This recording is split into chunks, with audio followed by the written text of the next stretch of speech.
na norme internationale, lokola bureau, cuisine, fenêtre et porte. Benga ingénieur phare na plus 243 983 23 800. Boyo Kandenge Moko alobaki.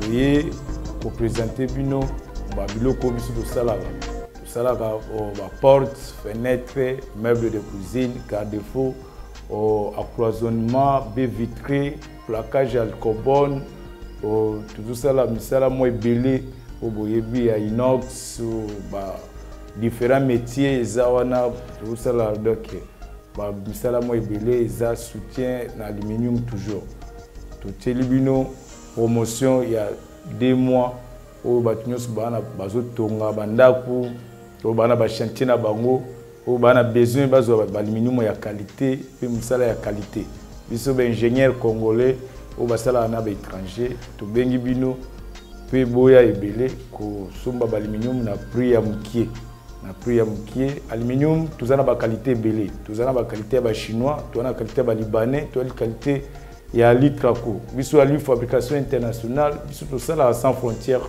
selon ba étranger au bazo pesa biso ba misala numéro na biso eza plus 243 983 23 88 na bandeli 0983 23 88 adresse na biso eza na limité Funa ok ba télé eza tuzana dépôt ya ba libanais au dépôt ya ba ouest africain biso tuza la kaselo choix ya mutu obengi ba technicien ba kiti na terrain na chantier ou na immeuble toye tuzweli ba mesure to solo li ba opesa yo 3 prix na 3 prix on eza ba qualité ba chinois ya ba libanais na ya ba étranger tuza pinda à l'aise pour Nabino, tu peux dire merci. Nabao baobenga bao pe batinda biso pour tout ça la émission. Tu peux dire merci. Donc nzamba pa mbola mboka na biso, apa mbola bao bana besoin ba tia balmenyo.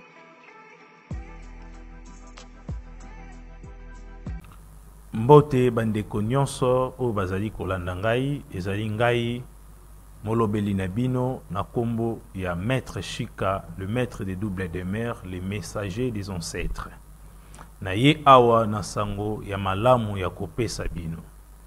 Désormais, mutu nyonso oyo azali na posa azwa enseignement spirituel, mutu nyonso azali na posa azwa encadrement spirituel, esengeli na ye a contacter maître Chika.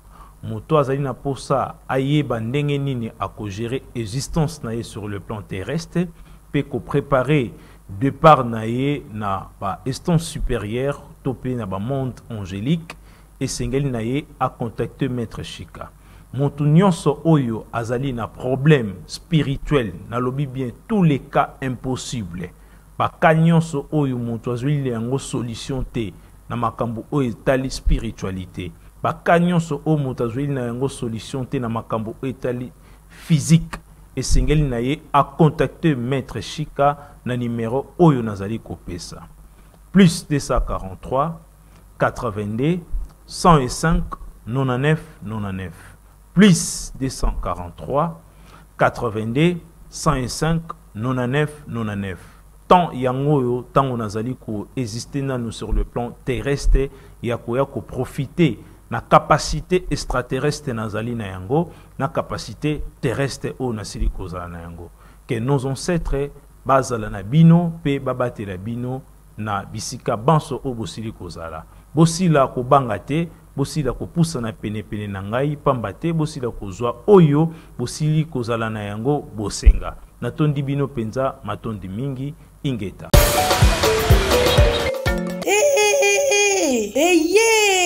Nini Fondation Kimoto Lisalisi Kim Car Business wana po na moto nyonso olingi osomba mutuka sans plaque pe mutuka oyo ezali na plaque olingi osala location ya mutuka esika ezase moko kende lombango na Kim Car Business oyo ezali Fondation Kimoto Lisalisi wana po na kosunga moto nyonso benga bango na numéro oyo Zwabik plus 243 81 33 84 40 89 96 55 744 90 31 37 307. Kim Car Business Mituka eza disponible pour na moto nyonso.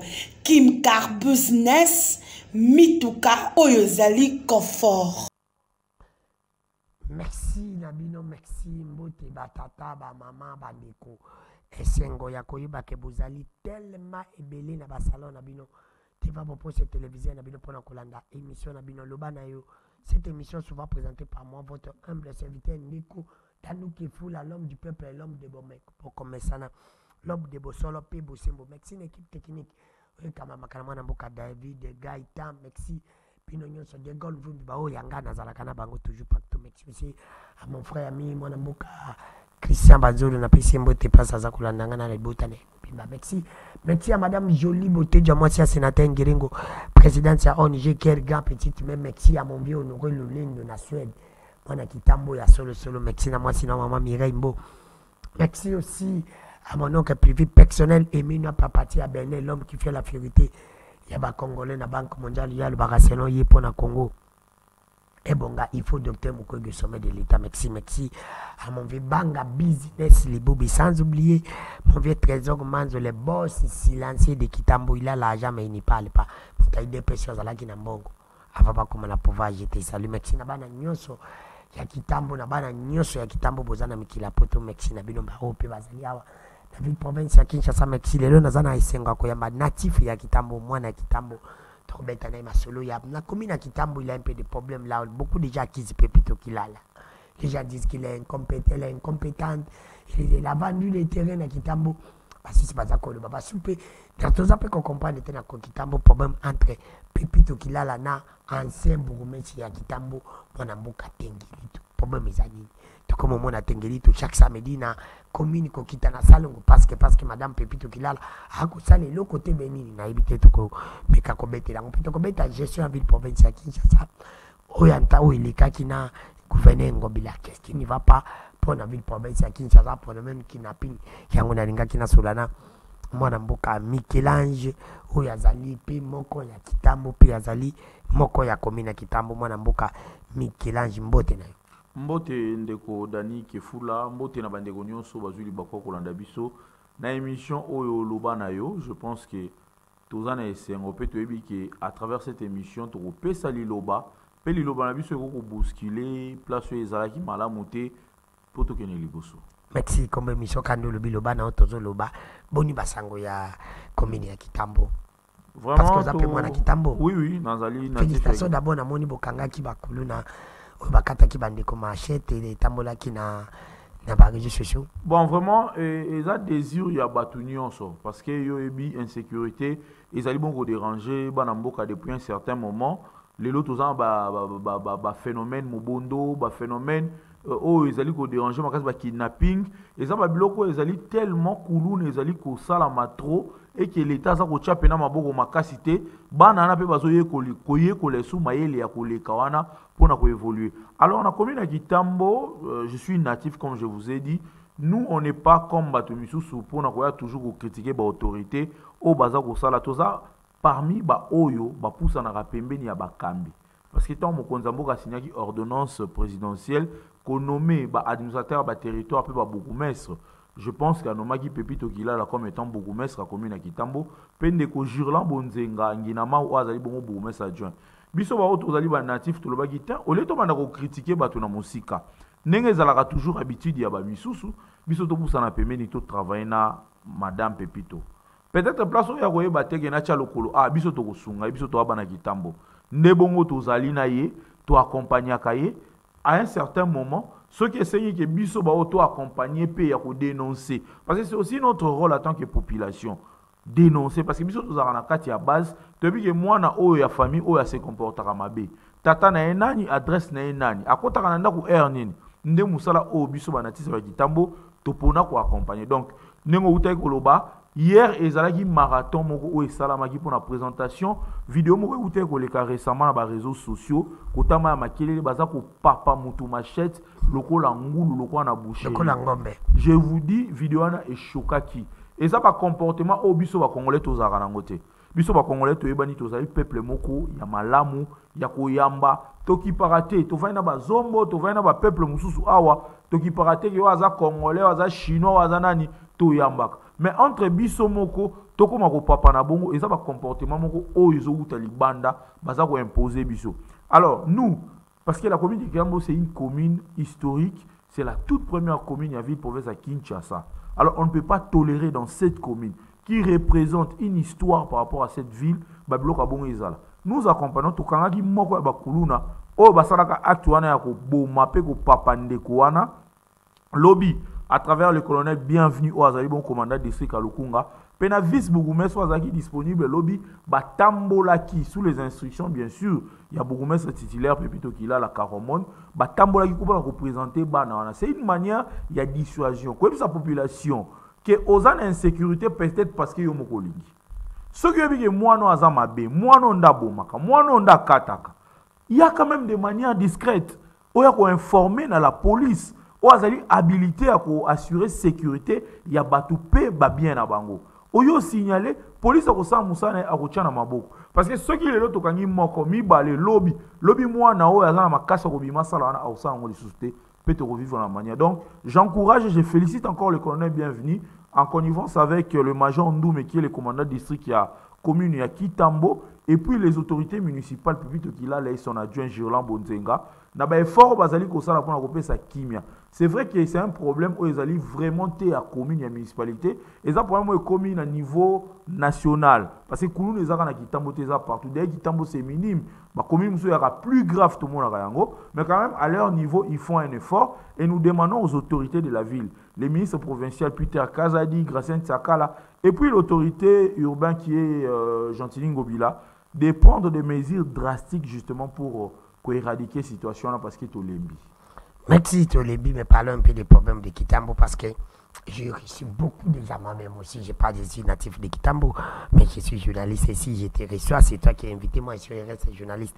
Je suis en train de poser tout simplement des questions. Alors, mais on parle de notre commune de Kitambo, me disent que non, à Kitambo il y a beaucoup de problèmes. Qui a amené des problèmes? Madame Pepito Kilala. Les gens disent que Madame Pepito Kilala elle est incompétente. Ayewana kakapona kolukambongo bazali.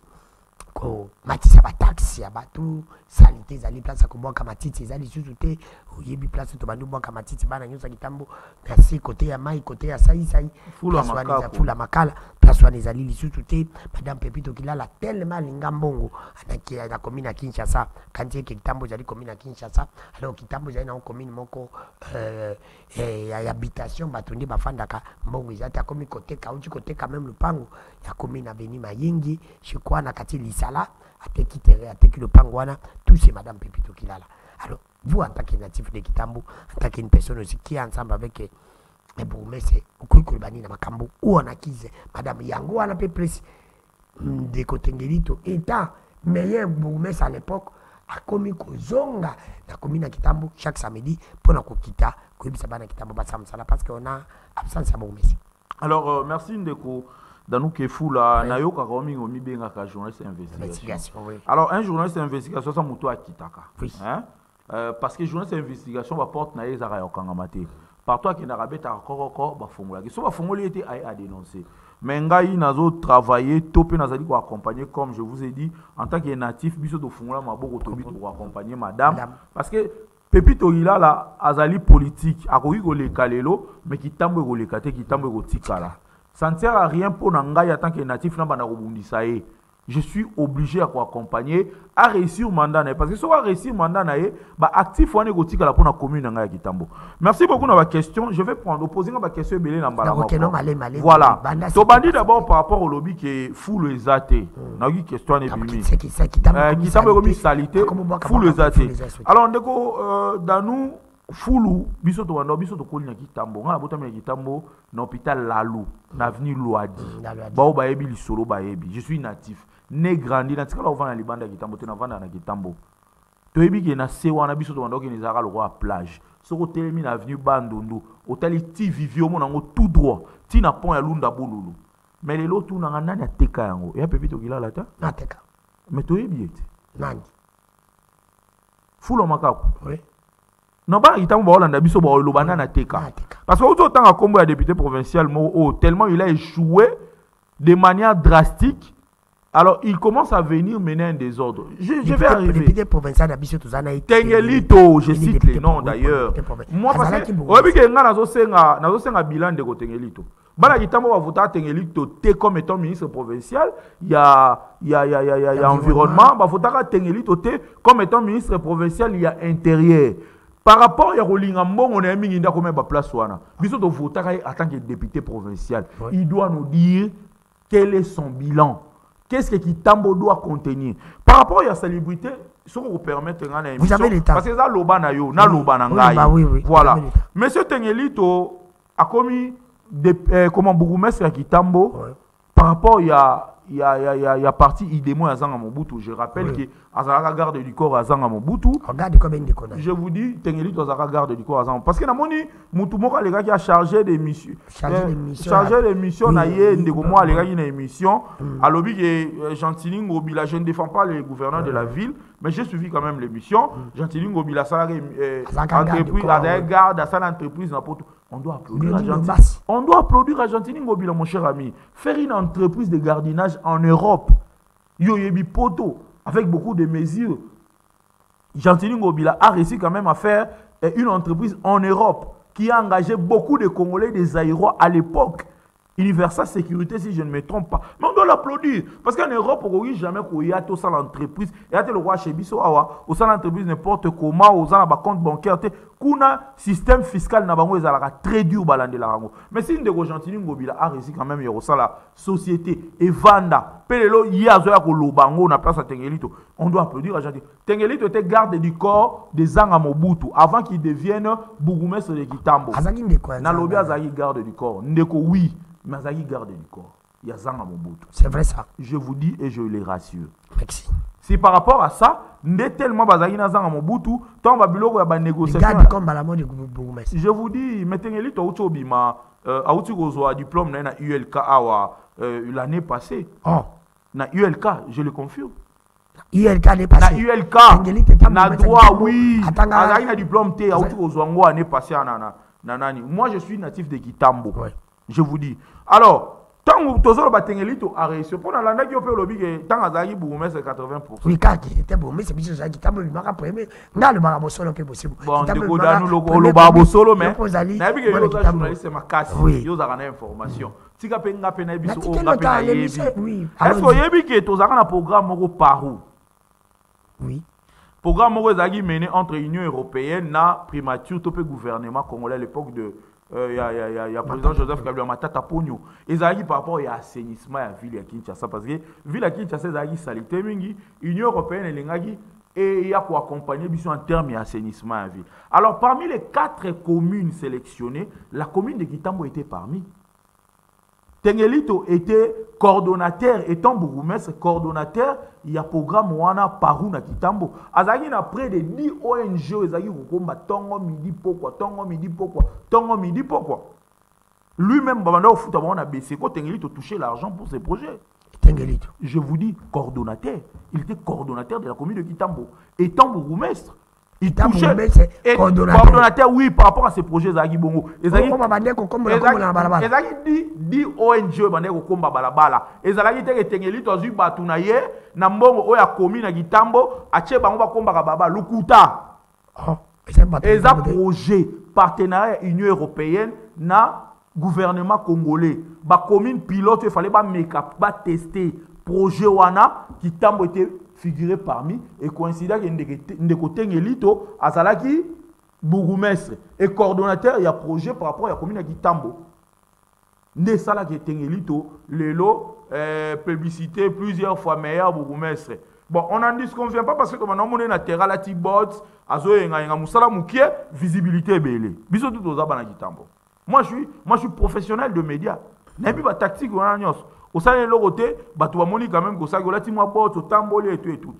Ce que moi je dois dire, La question était de savoir, depuis Tengelito Kenda Kitambo salité. Oui. Mais Kitambo comment salité depuis Tengelito Pé Azala Karawana?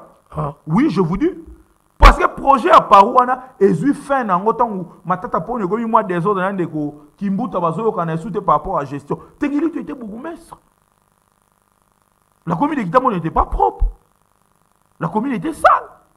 Mais quand on va dire que Madame Pépito Kilala, qui est récemment nommée par le président de la République, je pense qu'aujourd'hui, on va 6 mois, parce qu'en janvier, il fonctionne à Bango. Ndakunini Pépito Kilala a teki. Bolbi a teki Ndakuna Mayengi. D'abord, teki Ndakuna Mayengi, place pas à la salité. Ils ont soutenu à ça l'effort, balongoli foulou. Là, nous acceptons, nous sommes bon, avant de mettre solo, il y a Ndakuna Mayengi. Je préfère encore te mettre les solo, il y a foulou. Le président de la République a lancé le projet Kinbo Peto.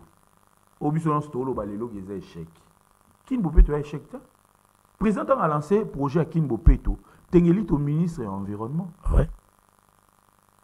Ba décharge publique. Nana ba ndeko yo a joué cette investigation. Dans le peso bato.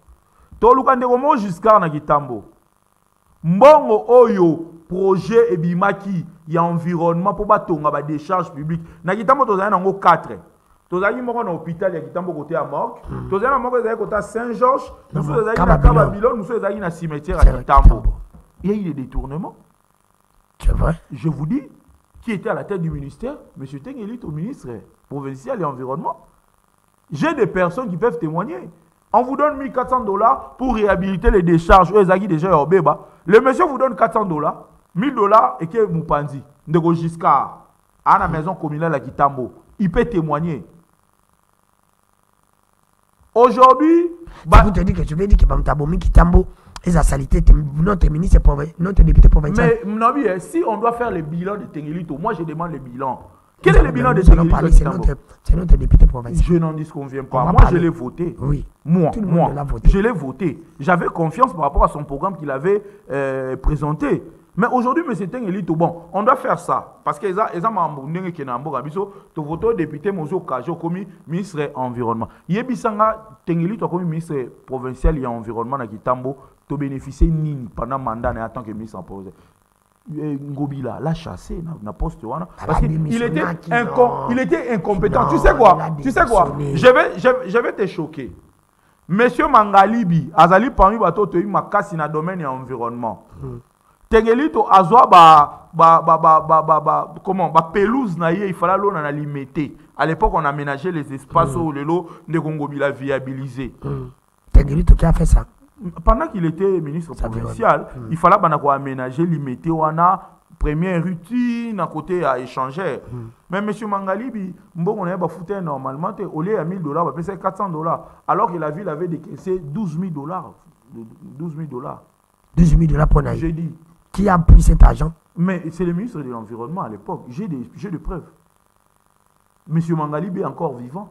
Il peut témoigner. Tengelit a pris l'argent qu'on devait donner à M. Je vous dis, ce n'est même pas ça. Même la réhabilitation des décharges publiques. Natangelo Kombo de Giscard. Commune à Kitambo. Commune à Kitambo. Nous avons des preuves.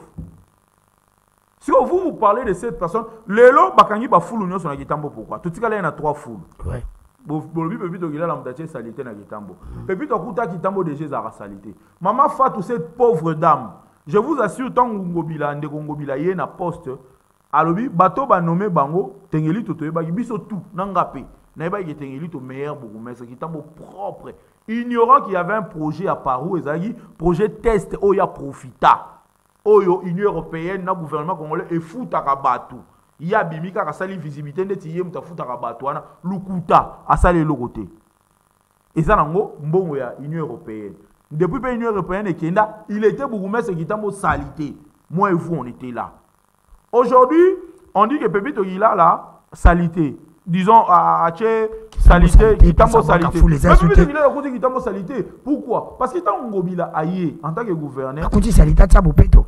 J'arrive. Oui. Ngobila Aye, Akuti gouverneur, Akuti, nani, bourgmestre va travailler trop, commis député provincial. Entre autres, on a vu Papi Mpiana. Tomoni Badoli Makambo qui était na Gombe et puis Tengeli to bazaki au nombre 4 si je ne me trompe pas. Alors comme bino boti na ba commune na bino et que beaucoup ba député provincial.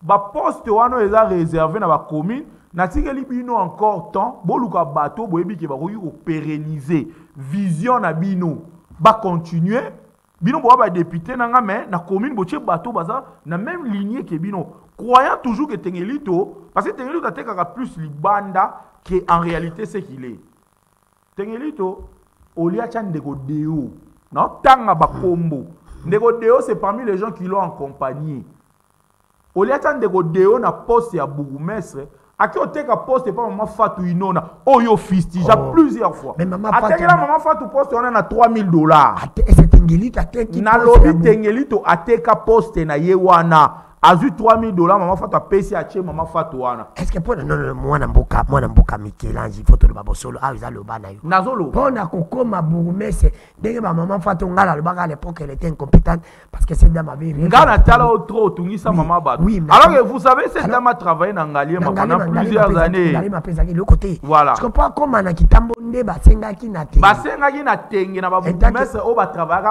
malamu et pas ngobila alors le comme on va député provincial et que vous travaillez bien dans la commune. Vous avez quand même dans bateau, vous accompagnez qui bien une expérience dans bino, botika bon dans la commune pour te garder et là on a commune. Tengelito l'hôtel, au lieu de ndeko deo ou azalaki parmi bateau batambu c'est ndeko Jim, ou azalaki suppléant na numéro 1, ndeko Cass, ou azalaki le contentieux na commune à Kitambo, ndeko deo, c'est dans ndeko Chirac hein, on va aussi au Kabona Kalamingité, azalaki chargé des projets nae, kaka mamba ya Lomea. Alors ndeko Tengelito au lieu de deo Ake oteka poste pa maman Fatou $3000. Ateki poste. Na lobi ateki poste. Ateka ki poste ki bourgmestre. Maman Fatou a uti Ngalié ma akoma na kitambo ndenge. Mais c'est qui Ngobila non? Ngobila n'a rien à voir. C'est vrai ça. Je vous dis des informations crédibles et vérifiables. Je vous dis, ce sont des informations crédibles et vérifiables. Et moi, je vous demande, vous avez vu que vous avez un journaliste, vous avez un kasa. De côté, vous avez un débat contradictoire. Ce qui paye à Rokoka, c'est pas que vous Kima, parce que vous avez un bousseau dans mon côté. Atindata Kolitino Yambagi dernièrement. À Rolobate. Qui t'a commis salité, parce que vous avez a sali et l'autre côté.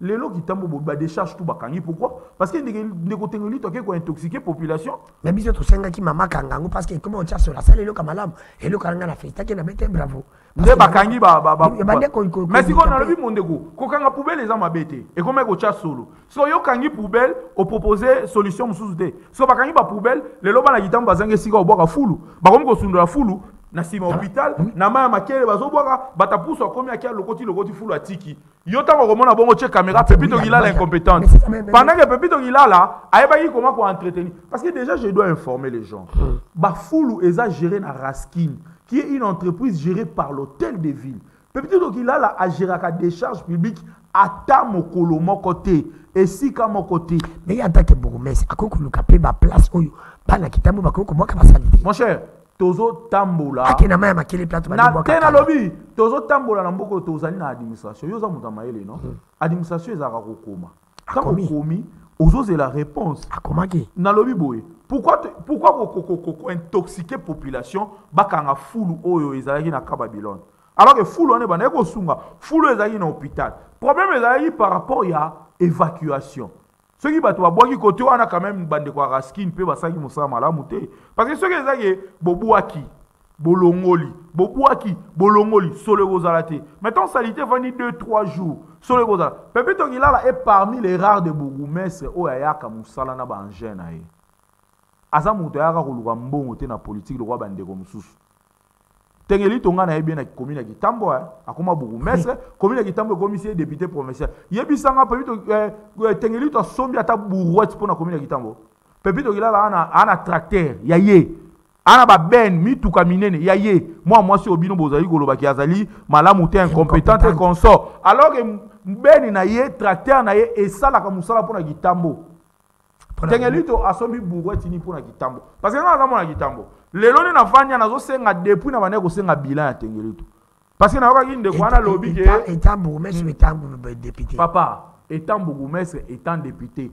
étant bourgmestre le kaki to pesa ki ba voix étant député la monga le barabo sol étant député 0 wana pesa étant député 0 siko kasi étant musiko comme 0 lelo ndeko Tengelito akomi kozonga na terrain. Oui, akomi kozonga parce que alors amoni que kitambo za salité en tant que municipal na azonga ta coup de pouce. Bon, nazo ya na question à nous poser ngango déjà na lobano likambo ya ndako ya mayenge bateki. Oui, donc kota makamanda ka ba koya na terrain de komone seke bateka ndako ya mayenge ya commune madame Pepito Kilala tango Gillette. Bon na biboya ndako oyo comment on a wenza kitambo ezalaka terrain ya Chani Metal na tekango.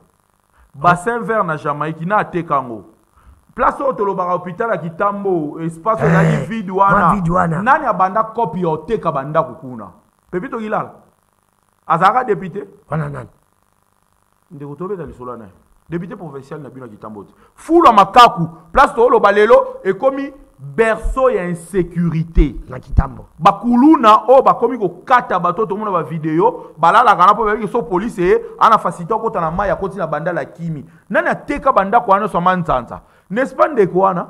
Oh, il y a la commune qui dérange. La commune de Kitambo, c'est une commune où ils ont un partenariat. La commune il y a Belgique, si je ne me trompe pas.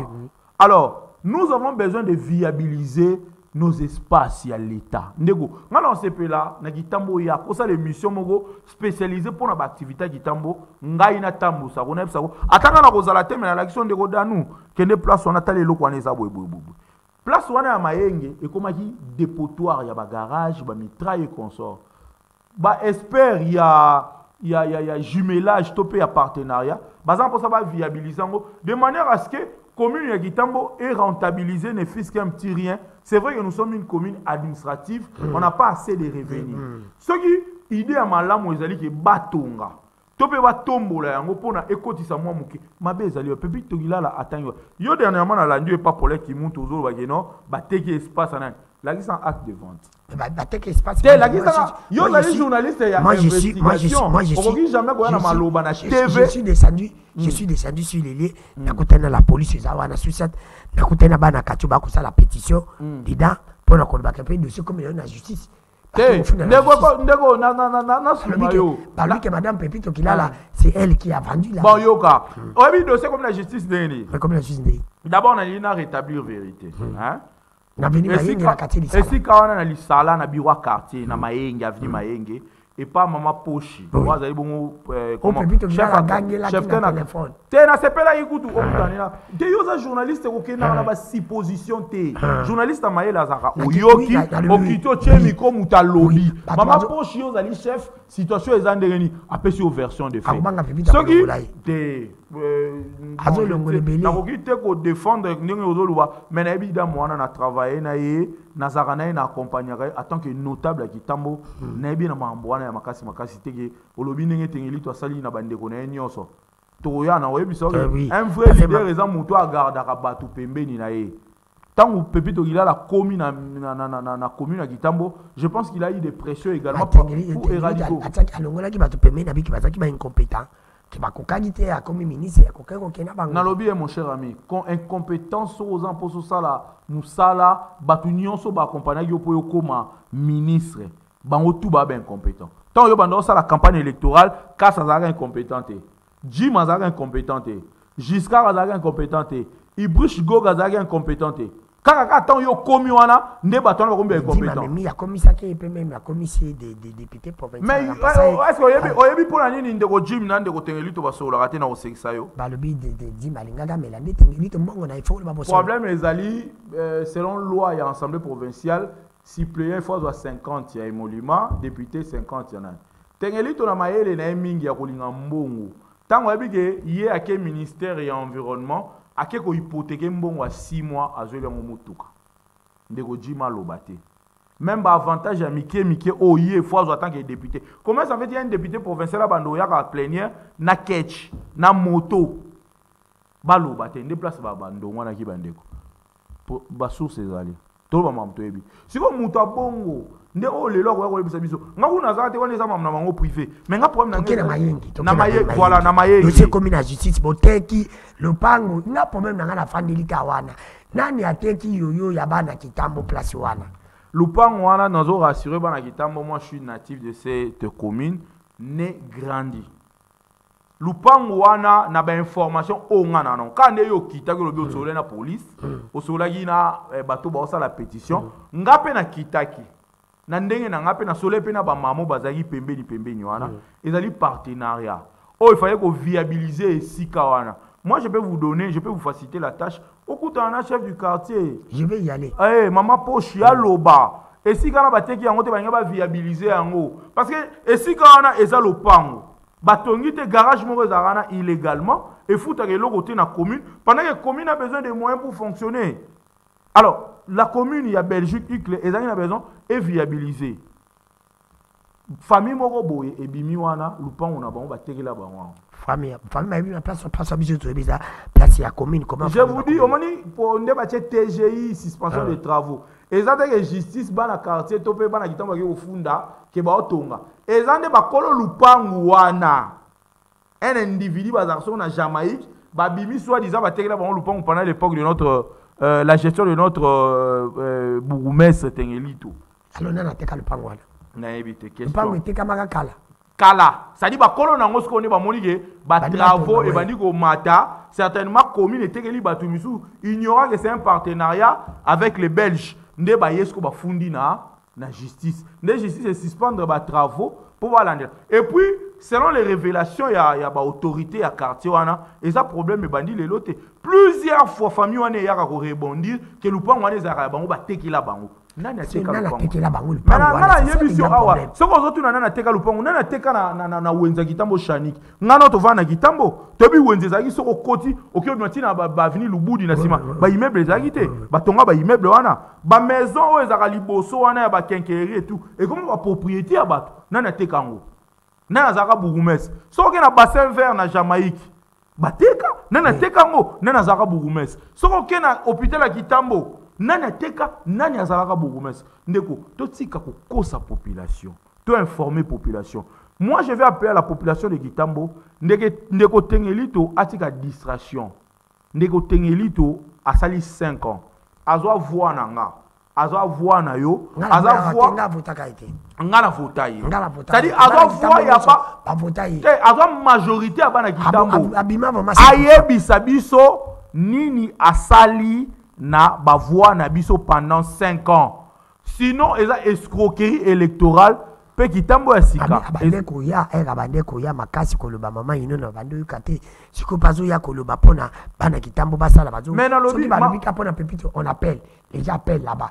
On appelle Tengeles. Il y a un peu de bloc. Maman Inona, cette brave dame n'a jamais travaillé à Kitambo. Tu sais pourquoi? Parce qu'à l'époque, Tengelito, ministre provincial, il y a intérieur sécurité. Kitambo Koulou n'a jamais dit. Ministre, ndeko grâce à ça la route moni a kotika kabwe mbala moko machette na C. To moni mo ba bravo à l'honorable comment à l'excellence Gracien Sakala. Oh to moni quand même dévouement, envie, il y a aussi là quelque chose.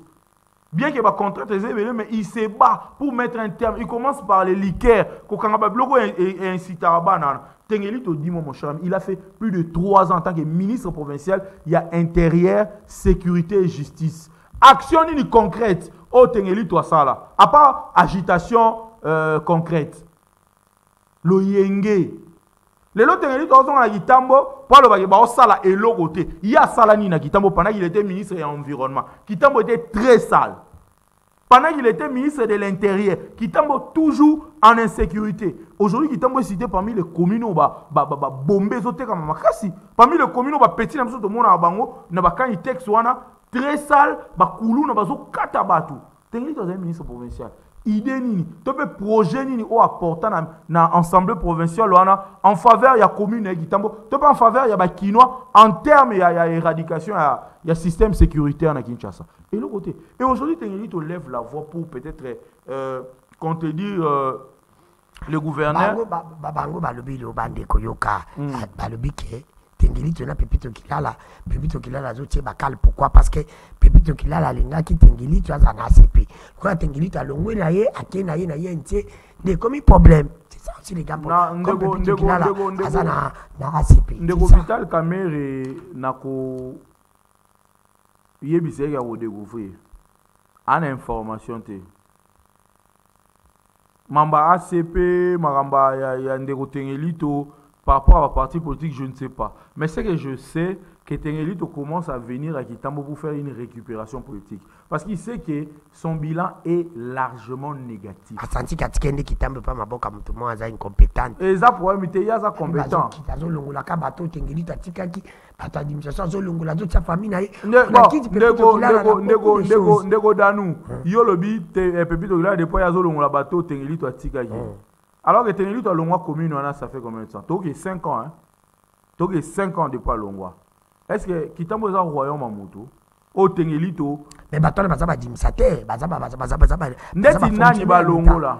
Babi ndeko ya wenze obino bolongola, chef ya nini ya service ya ibanisme, chef mususu ya maison civile. Bon tu longola bango tout ça baza ba ndeko. Moi j'ai été appelé. Je vous dis, je ne suis pas informé dans ce sens-là. Mais c'est que je sache, toute autorité a besoin de travailler avec les gens qui l'accompagnent dans une vision concrète. C'est-à-dire que Atayo Nengozana le Oso Bacheyo, directeur général, que Bato Bazarana CCTV, Basara Moussa Malam, on appelle cet exemple mot normal, Bato directeur général. Et que Moutumo Kwazoko Tanakata vision na ote. Commune ya Kitambo Wenzewana, et ça y est parmi Wenze, et ça mouké certes, mais Wenze Group en a fourni 15 000 francs par jour. En tant que notable, na landé la dossier wana. C'est-à-dire qu'on ne peut pas commencer à condamner la personne de loin. Il faut s'approcher pour savoir. Aujourd'hui, moi, en tant que natif, je me demande, Tengeli to lobi bomba longoli batuna na wenze batuna ye yo bengi bango ba administrateur ba fonctionnaire ya l'État. Yo lo be de batuna ça dit bato ya champion na ye. Bato ya kutaki na commune atiki mama ino na pasa ina ba pino boy bolongoli po pepito cha famille misu ba uti poto misu ba uti bebele. Ndeko wana eza ba boba. Moi je vous dis la porte de la commune reste ouverte. Moi à chaque fois que j'ai envie d'aller avoir des informations, j'entre et des informations sûres. Moi, si peut-être vous, la porte est fermée, hein, parce que vous avez n'habité. Est-ce que vous avez une commune au fond de la porte, vous avez une émission à chef, peut-être, il y a urbanisme, c'est accessible. À ce que je sache, je ne pense pas que Pepito Gila peut venir pour déstabiliser la commune de Kitambo. Et donc, Pepito Gila n'a pas une taxe belé la commune de Kitambo. Matisse, ma taxe, nous sommes taxe, de naissance, l'été, acte de naissance, $10, il y a Matisse, $15. Nous sommes comme Matisse, nous sommes comme le Cambo. Mais là, c'est pas là qu'il est local, par exemple, nous sommes le Kengo, pour le terre handicapé, bon, si ma place, on a été locataire, la commune. Ça, c'est moi, quand il y a des choses bien fait, j'encourage. Il encourage mais babi batati les lois ingasa la tati monsieur Tengelito ngate le mela ezali aliasali recensement ya ba mama nyoso bateka kana libanda Kitambo baba de futa $10 ndeko wana ezali Kambola te wana ezali luvunu makasi na biki wana ezali manipulation de Tengelito parce que azana échec mo criant akomi ko kitana terrain pour na manipuler population parce que moi-même le samedi passé na mona na Wenze. Voilà. Voilà. Moi na mona samedi na Wenze, aza ko sensibiliser maman Wenze, soit disant qu'il y a buka batute, pepito comme ko buka maman Wenze consort. Mais no bi ndeko yo bande ko kota na Wenze Kitambo non. Wenze Kitambo bi banga ho batonga ki wana. Courant, haute tension ya SNEL et ya na ligne Nzanza. Ezo tuta. Lobi soki incendie salama ki wana ya courant. Batu ba kufi, balinga batu na nani. Tengelito a mesani na habitude moko ya mukie soki bourgmestre azatema Kitambo ezalaka héritage na ya famille batikela ye azala na mise gestion, c'est-à-dire qu'il donne des orientations, vous exécutez. Quand vous avez votre vision et vous exercez votre vision au bénéfice de la population, parce que lui ne vise pas la population, lui vise ses intérêts personnels. Je viens de le prouver ici. Tengelito a été voté en tant que député provincial de Kitambo. C'était pour défendre les intérêts de la population de Kitambo.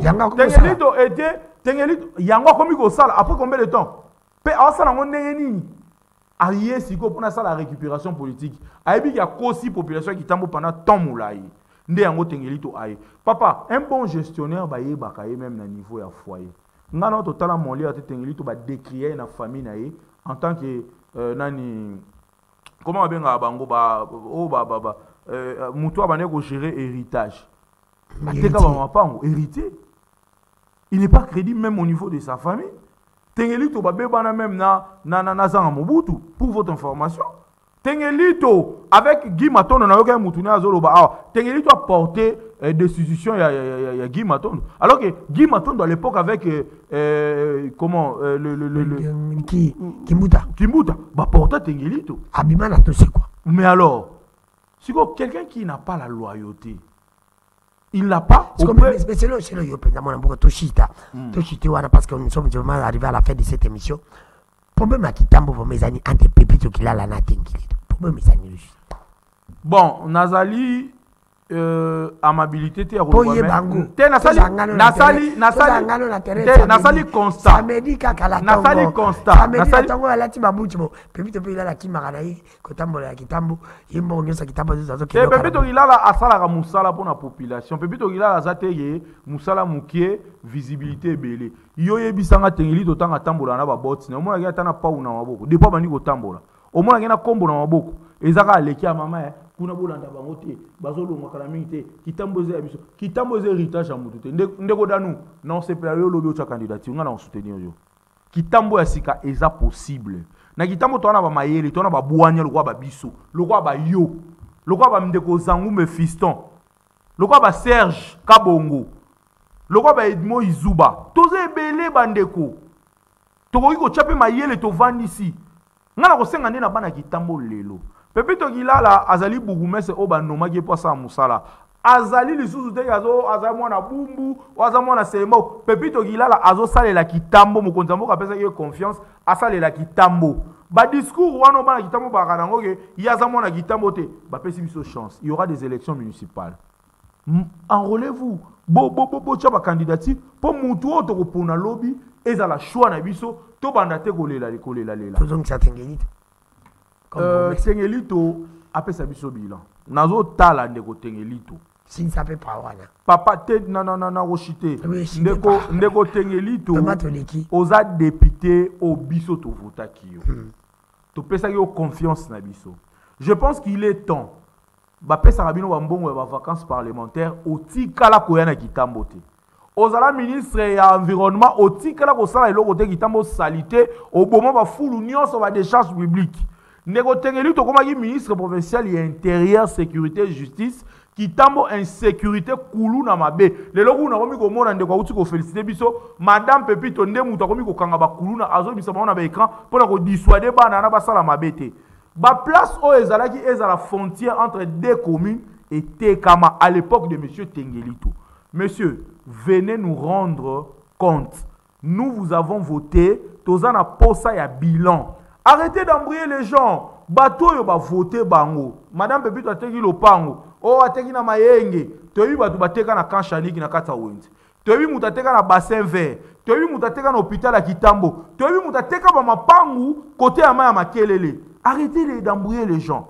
Parce que les gens ozo telema bo fustiger gestion ya Ngobila. Mettons Ngobila dans ça qui était ministre provincial de l'environnement. N'est-ce pas monsieur Tengelito? Il doit faire quoi? Ngobila n'a pas donné les moyens. Papa, ne donne pas les moyens. Vous êtes ministre, vous avez une vision, vous travaillez certes pour un gouverneur. Quand vous sentez que les choses ne marchent pas, on fait quoi?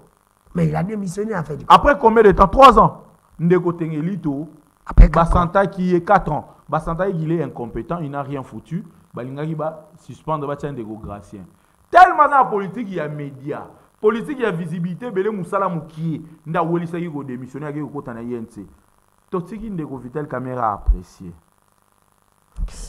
apprécié parce que ngai na ko sala appel mo ndeko, je pense que comme on le dit comme en souka bandeko ya Kitambo il est temps la s'appelle Kitambo na biso Kitambo na motema ngandeko na bino Michel-Ange na bisi bino tozana batamaeli bato bakoki bato bakoko sala proprement na le ndeko danu ke fula zawana aza mutu aza maeli to mona ka très dynamique to na bandeko ba Serge Kabongo lelo aza na Sisak to mona ka to na bandeko ba Fiston Zangumbe to na bandeko ba Richard Kamole to na bandeko belé ata ba biso otokoki ko sala to pesa chance na mutu ya sika parce que mutu to pesa ki confiance to kanisa ki akobongo la ndenga la kisaka biso ok ezaki nango yete ezaki projet à Paris na Union européenne de basalaki musala wana y a profité kaka na visibilité à la mission incompétence na ministère de l'environnement provincial à la mission incompétence na ministère il y a intérieur sécurité justice alakisi biso lisusu incompétence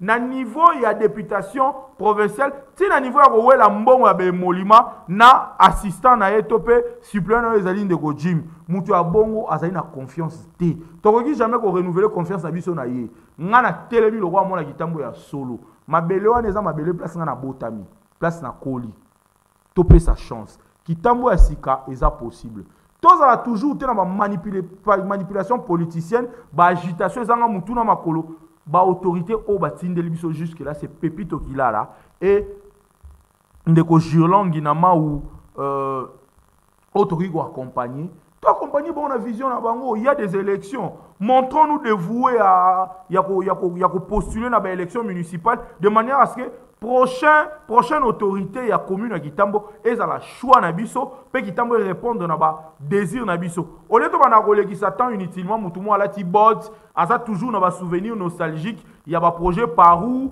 Union européenne gouvernement matata ponyo toboyi ndeko tengeli to pesa biso bilan Kitambo eza ya yote Kitambo eza ya biso nyonso. Merci mwana mboka Mikelanji mwana ya Kitambo, merci na bande nyonso balandi biso de partout, merci l'équipe technique basonga qui cette émission de juillet terminée. C'était ma boîte un peu serviteur de Kodanu qui faut l'homme du peuple, l'homme de Bokomesana. Bolinganga tele msakabina za kape moi c'était pona bolinganga ngozuni ngokanga na mabepo sana ngani. Ngala zana nga balo, ato beti balo alimbaka te yoni mtuzo beti ozolimba. Ngala kolimba tena kolubananga tina suka tibo koyoka pona boshanji. Tokuntani lobi. Bye à la prochaine.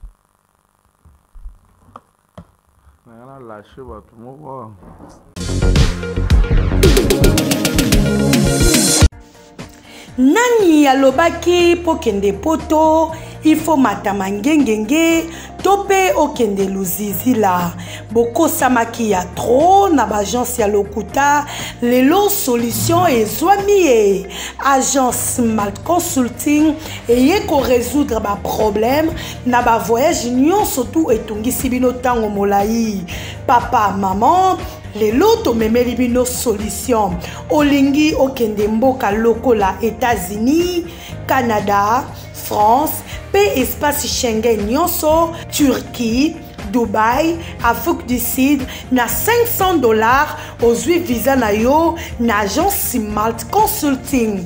Thomas, batulampaka, ba mona pele vena baou. Agence Malt Consulting, Liziba yaba visa. Agence Malt Consulting, Océa yaba visa. Agence Malt Consulting, Mosala eleki malobane bele. Agence Malt Consulting, yangonde kangi masolo yaba agence nyonso Peuple congolais, mbote na bino. Papa, maman, ndeko mwasi, ndeko mobali, ndeko zolanda biso, outi kozwa diplôme, oza na posa au voyager, okende ko continuer ba étude na yo na mboka mapaya. Yaka awa na agence Malt Consulting, Liziba ya ba visa. Tokosalela yo assistance ya qualité, na ngonga mukie ozwi visa na yo okei kotanga na mboka mapaya. Ndeko zolanda biso, oza na posa au voyager, okende tourisme, okende pona ba affaire. Partout aux Olingoro Kende, espace Schengen, Canada, États-Unis, Yaka Awa na Smart Consulting, Liziba ya visa, Torosale la yo assistance pour voyager au Kende na Boko Liko Kende. Ba visa yango bozo mona bandeko bazo voyager, bosa la biso confiance, boya ebele na Smart Consulting, Liziba ya visa. Smart Consulting frappe encore. Yambalo bomoni multiple entrées yango epesani. Donc si 2023 ndé visa eko expiré. Confiance, vous ne serez jamais déçus. Nazui visa nanga ya Turquie na moins de 3 semaines. Moins d'une semaine. Nazui visa nanga ya Turquie donc nazo kende Istanbul. En tout cas, nous avons mingi pour la Smart Consulting. Moi, il y a 2 semaines, j'ai vu ça dans la Nazo qui est Turquie. Bandeko nangai visa au bon na pour ça nous permet de botter la langue très bien. Les Air States. Na nyo kwa mi bandeko nangai. Pona toka visa on a sali 7 ans na visa OT. Grâce à Smart Consulting a dit que oui, il y en a pareil foot. En tout cas, Smart Consulting, merci beaucoup Il y a une agence où on sali même pas un mois bande qu'on a eu. Dans le résultat, Joe Biden nous fait faire. Non, PC sango. Joe Biden n'a qu'à mourir à Paris foot na winner. Mais les longs a une tiki en mot. Voilà, Bana Kinshasa comme un service d'assistance avec qualité, toute une équipe de professionnels pour vous satisfaire. Yaka, d'ailleurs, tout ça, une promotion $500 pour traiter le jeune. Après, via moi, 2 visas Schengen et Zomima. Mima parenté, Basalim sacrifice de Yaka, et sa mission confiance pour vous en satisfaire. Voilà, 2 visas Schengen. Maman, on a vu le visa de visa. Au salaire du miracle, au salaire qui c'est? Jamais. Voilà. Daniela, ça va? Ah, tu as ton visa? Il y a un pays. France. Voilà. Donc, il y a un Schengen. Donc, tout pays Schengen, on a Pentenioso. Bienvenue chez les professionnels, Smart Consulting, maison de voyage. Voilà.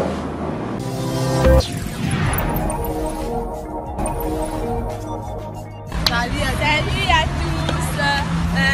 Nous demandons merci à l'agence Smart Consulting de nous avoir permis d'arriver ici en Tunisie.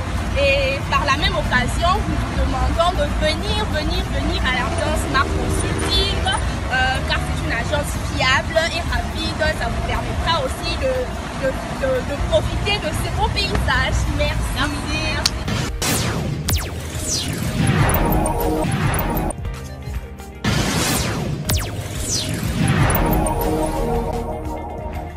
Peuple congolais, Mbote Nabino, tous les cas qui déjà mal à l'émotion, pour la deuxième fois, tous les cas de sous ma visa à Moyo, il y a tout visa à Canada, la fois passée, tout le monde qui pour la Turquie, les lots à visa à Canada, $500 il n'y a pas mal.